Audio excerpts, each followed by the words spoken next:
So we're back to work on the Denali. It's been 2 weeks. In case you were wondering, I couldn't walk after the first week. So I had to take another week. My back's still not right, but it's good enough. We can get some work done. So the first thing we're going to do is fix this horrible door gap. The door is too far out at the top and too far back at the top. So we're going to have to fix that. We'll have to pull the door off, disconnect the door check,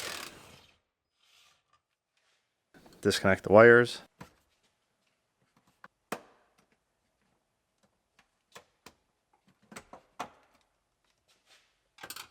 Then you can take the bolts out for the hinges, the 3 bottom bolts out, and leave the top one to last so you can get the door off. You only have to hold it for 1 bolt if you're doing it by yourself.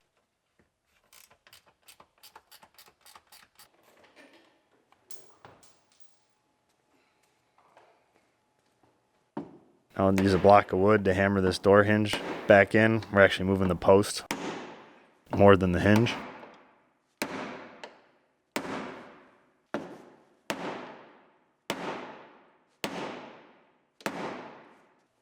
Now we'll put the door back on. When you're putting it back on, you just want to put that top bolt in. Once you get it in a few threads, you can relax and do the bottom.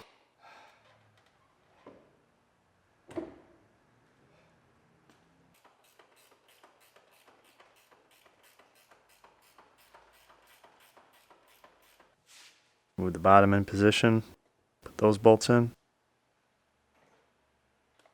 tighten them all up, put our door check back in.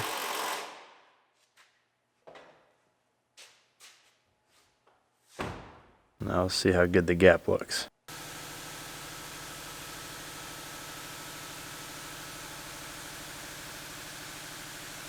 Much better.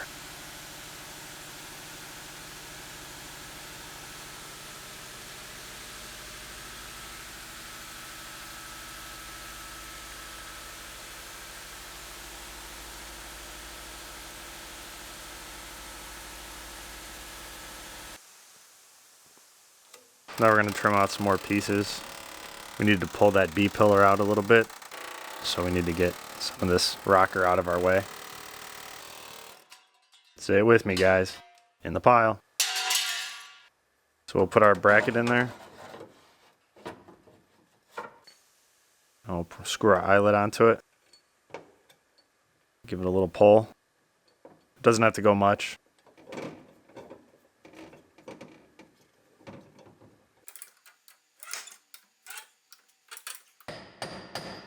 A little hammering to stress relieve the metal behind it. Straighten out the floor a little bit.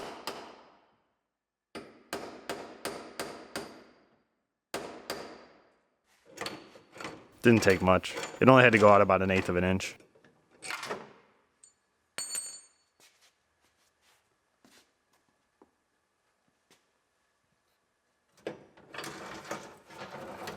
So now we got our plate out of there, but we lost our washer and our nut, so we'll do a little fishing. About the only kind of fishing I like.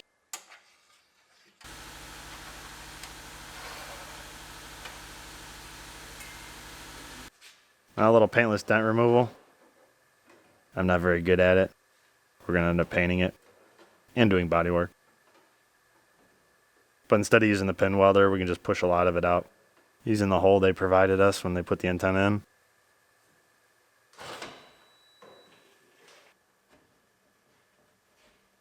Now we'll clean the seam sealer out of the back so we can see our welds. We can drill this C-pillar out.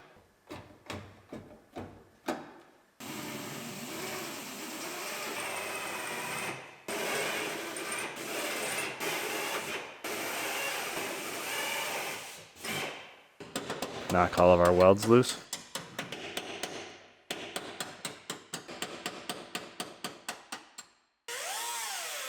Now we'll cut the outside where we're going to section it.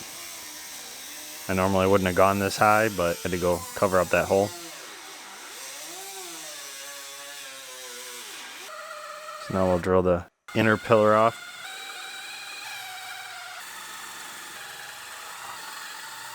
Decided to grind some of the weld. The inner pillar goes a little higher than the outer pillar, at least where we're going to put it in. The inner pillar will be all one piece, won't be sectioned.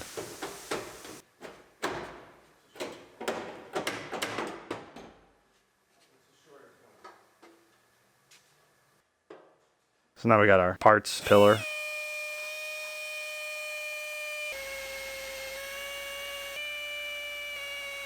So when I took it apart, I just cut the top piece. So now I'm just going to trim off the rest of it.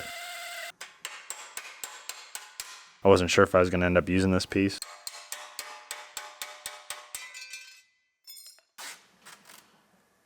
Now we're going to cut the outer rocker where we're going to section it.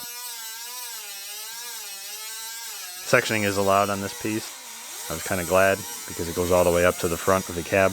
And I would have had to take the B-pillar all apart to replace it. In the pile. Now we're on to the inner rocker.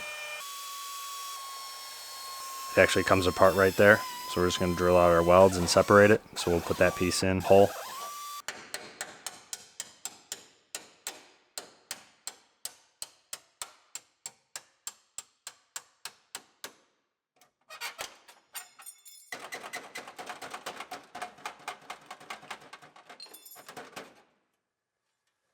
In the pile. Now we're going to grind off the piece on the bottom, the bracket.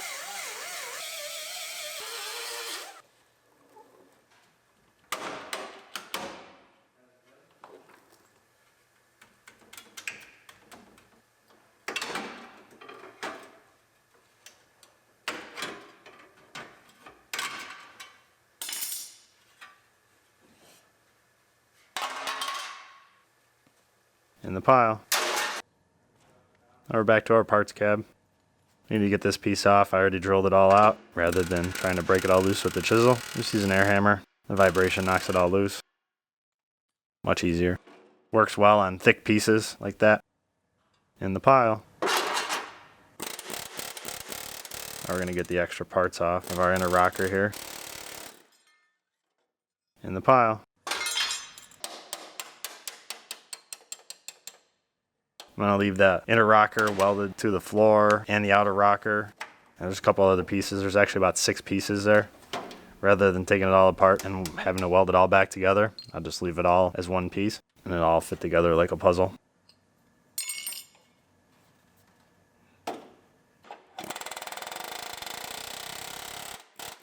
Now we're just knocking this piece out of here.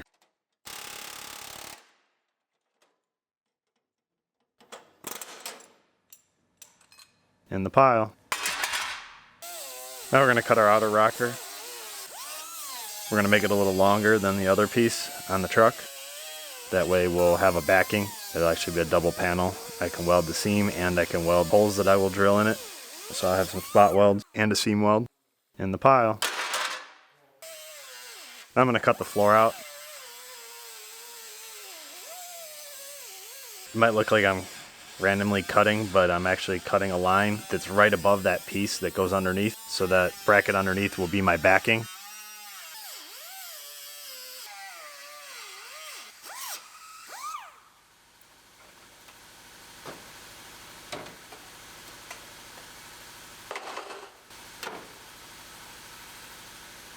So now that we got that piece cut out, we'll mark our parts piece. And this little section right here is the part that will be over that other bracket underneath. The rest of it will be overlapped with the other panels, and there's actually 3 panels there. I'll cut this piece a little bit longer than the other pieces, so I'll have an overlap. So no, it won't be a weak spot for all the people that asked.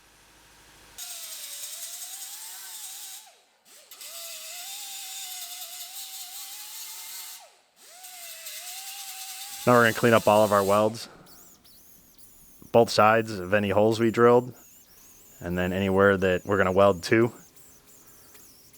Just want to clean up all the paint. That's all we're trying to do. Keep it from contaminating our welds. Takes a little time, but it gives you much better quality welds. I do see a lot of people that don't do this.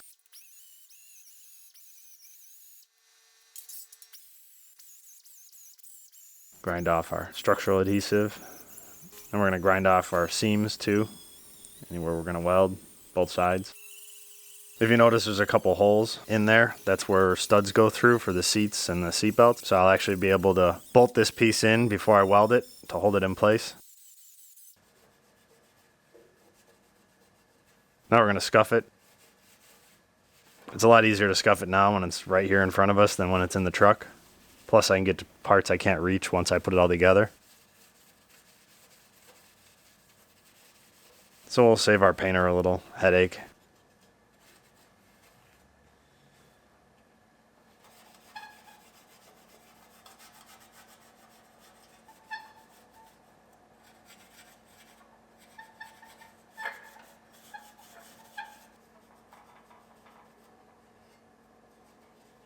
More dirt. Even the parts are dirty. And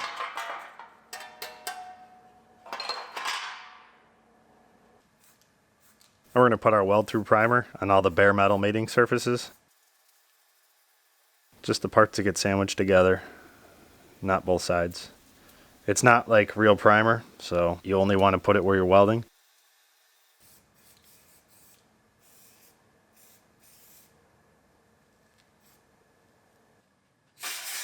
Now we're going to clean up the truck side.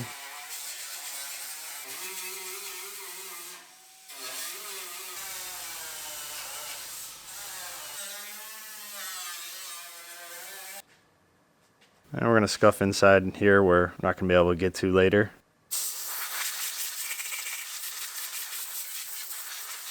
Put our weld-through primer on.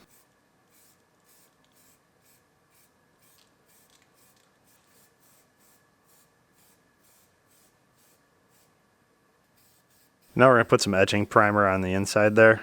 Once we put the other panel on, we'll never see this again. So I want to have some primer in there where we disturb the paint when we were hammering on it. Keep it from rusting. Even though we'll put wax in there, never hurts to have a little extra corrosion protection.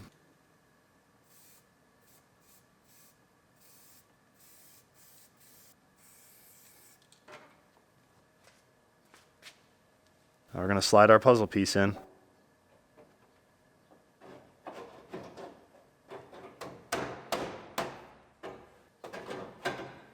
So it's going to slide over the outer rocker on this side, under the inner rocker. And the front half of the floor will overlap. Across the middle will be seamed. It will be butted together with a backing, and the backing is that other piece.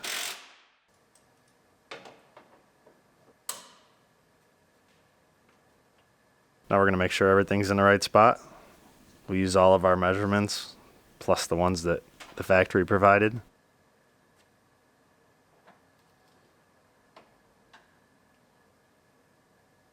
Make sure we got it right length, width, and height-wise.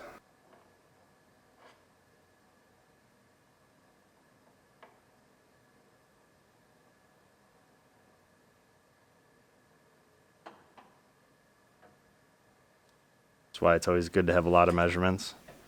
If they're all right, you know you're in the right spot.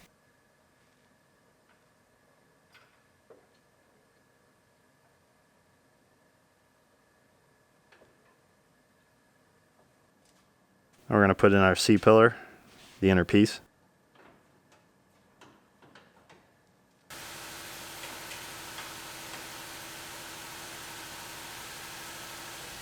Because the roof has no support, it's actually a little low. I got to push it up.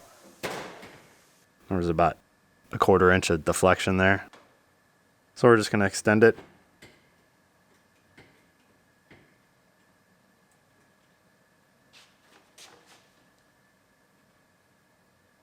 If we welded it up where it was, our back window wouldn't quite fit right, and our door gap would have been tight at the top. Our gap looks good.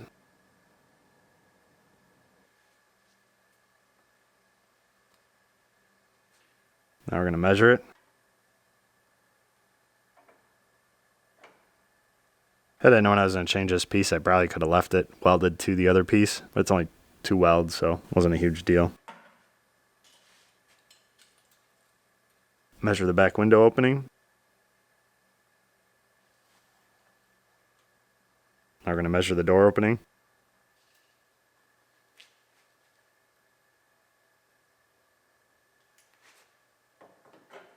Everything's good. Clamp it up. Throw some welds in it.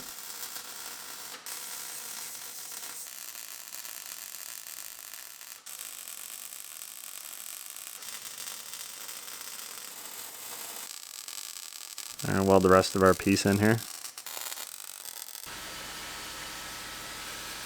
We're going to clean up some of the welds.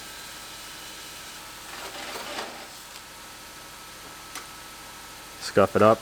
Then we're going to prime it. This is another one of those pieces we're never going to see again. So, I want to get some corrosion protection in there. That's etching primer again, it's not weld-through primer.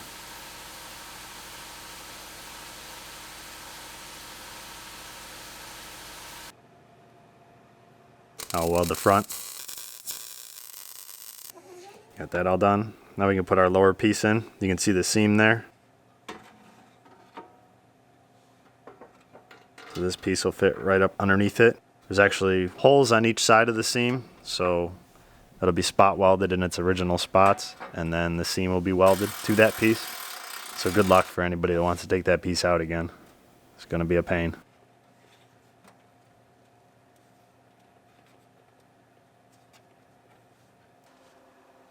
Got that all done. Now we're going to put on our other little, I don't even know what you call this piece. We'll call it a bracket.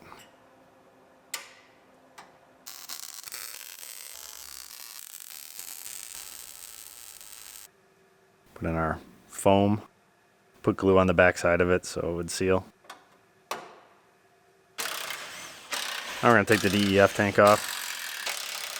Stupid emissions.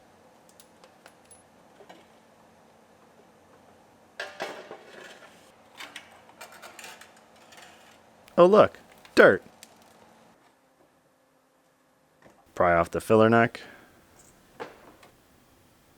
Disconnect the wiring and the hoses. And drop it down. These tanks are not fun to take down. It's a lot easier to service the heaters in these compared to the old ones, but it's a lot harder to take the tanks out compared to the old ones. Stupid emissions.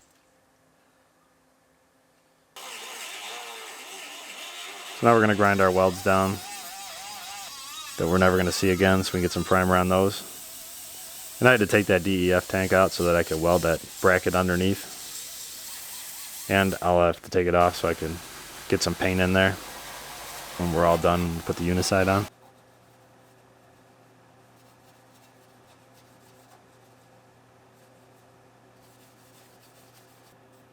Putting our etching primer on there.